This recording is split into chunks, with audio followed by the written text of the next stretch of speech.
Guys, क्या आपको पता है कि इंडिया की सबसे धीमी रफ्तार से चलने वाली ट्रेन का नाम क्या है? डोंट वरी, मैं आपको बताता हूं। सबसे धीमी रफ्तार से चलने वाली ट्रेन का नाम है मेट्टुपालयम ऊटी नीलगिरी पैसेंजर ट्रेन, जो कि मात्र 10 किलोमीटर पर आवर के हिसाब से चलती है, जो कि हमारे ही देश की सबसे फास्टेस्ट ट्रेन से लगभग 16 गुना धीमे चलती है। अब आप लोग सोच रहे होंगे कि इससे बढ़िया तो मैं पैदल ही निकल जाऊं, लेकिन ये ट्रेन इसलिए इतना धीमे चलती है क्योंकि ये ट्रेन पहाड़ों से होकर निकलती है। लेकिन जब आप इसकी सवारी करेंगे और बाहर का नज़ारा देखेंगे तो आप इतने मंत्रमुग्ध हो जाएंगे कि आप लोग ये शुक्र मनाएंगे कि ये ट्रेन इतना धीमे चलती है।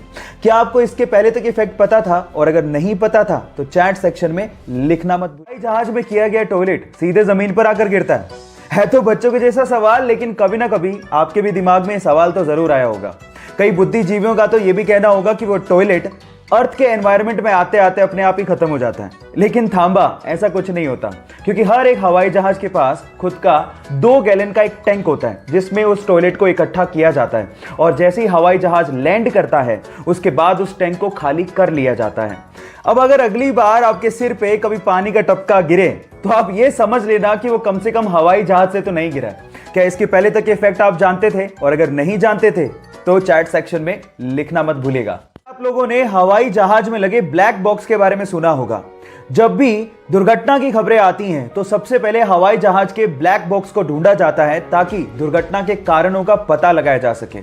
लेकिन मजेदार फैक्ट यह है कि ब्लैक बॉक्स ब्लैक होता ही नहीं है, एक्चुअली वो ब्राइट ऑरेंज कलर का होता है। ये बॉक्स हीट रेजिस्टेंट होता है, जिसकी वजह से इसमें आग नहीं लगती। ये डेटा स्टोर करने के काम आता है, और ब्राइट ऑरेंज होने की वजह से इसे दुर्घटना के बाद ढूंढने में आसानी होती है। क्या इसके पहले तक आपको ये फैक्ट पता था? और अगर नहीं पता था तो चैट सेक्शन में लिखना मत भूलिएगा।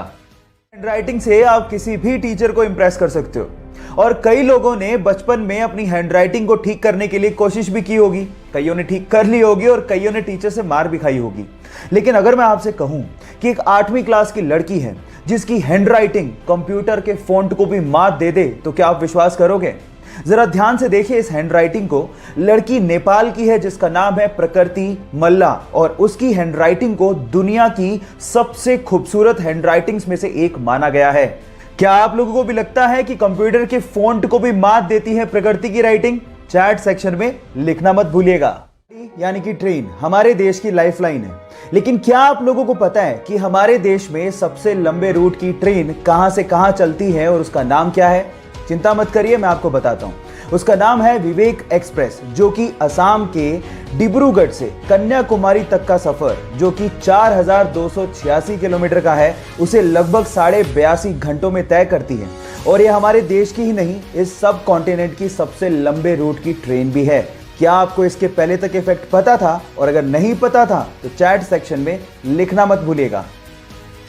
मोबाइल के लिए मोबाइल की बैटरी बहुत ज्यादा जरूरी है, लेकिन उससे जुड़ी कुछ अफवाहें भी हैं जो हमें डेली सुनने को मिलती हैं। जैसे कि अगर आपने पूरी रात अपने मोबाइल को चार्ज पे लगा के रखा तो आपके मोबाइल की बैटरी खराब हो सकती है, लेकिन यह गलत है। एक्चुअली पुराने मोबाइल तक तो ठीक था, लेकिन आजकल के स्मार्टफोन की बैटरी भी स्मार्ट हो चुकी है। एक्चुअली यहां पर जो आपका चार्जिंग मैकेनिज्म है वो कुछ इस तरह से काम करता है कि पूरा चार्ज होने के बाद बैटरी अपने आप ही इलेक्ट्रिकल सप्लाई को बंद कर देती है। मसलन आपके मोबाइल की बैटरी खराब नहीं होती है, तो निश्चिंत रहिए, पूरी रात चार्ज लगाने पर आपकी मोबाइल की बैटरी खराब नहीं होगी। क्या इसके पहले तक आप ये फैक्ट जानते थे? और अगर नहीं जानते थे तो चैट सेक्शन में लिखना मत भूलिएगा। ना हमारी सेहत के लिए बहुत ज्यादा जरूरी है, लेकिन अगर दूध ही नकली है तो वो हमारी सेहत के लिए और ज्यादा नुकसानदायक हो सकता है। पर सवाल यह है कि पता कैसे करें कि दूध असली है या नकली? मैं आपको बताता हूं। नंबर 1, आप दूध को सूंघिए। अगर उसमें डिटर्जेंट की गंध आ रही है, इसका मतलब आपका दूध सिंथेटिक है।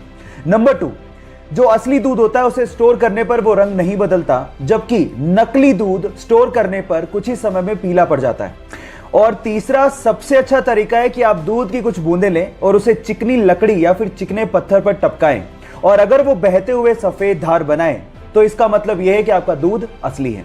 अब आपको पता लग गया होगा कि दूध की जांच कैसे करनी है। सो ये नॉलेज दूसरों के साथ शेयर करना मत भूलिएगा।